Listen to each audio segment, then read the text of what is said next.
Hello, I'm glad you're here. We're going to solve for x, and this is called a system.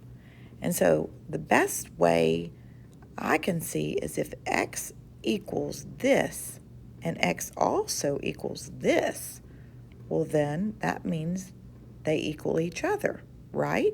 If they both equal x, they equal each other. Then I want all the y's to be on the left side and the numbers only to be on the right side. So I have to add this y to both sides,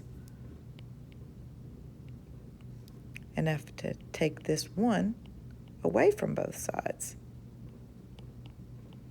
So it's saying -2 times some unknown number will equal -4.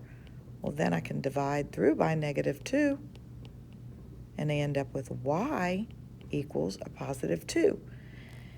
And it seems like we'd be hopeful that we're done, but we can't be done because we're searching for the value of x.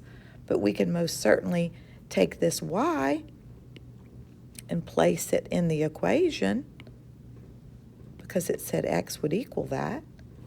And so when we place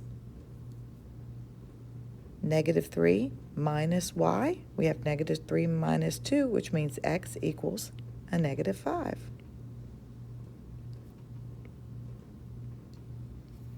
Thanks for watching. Like and subscribe.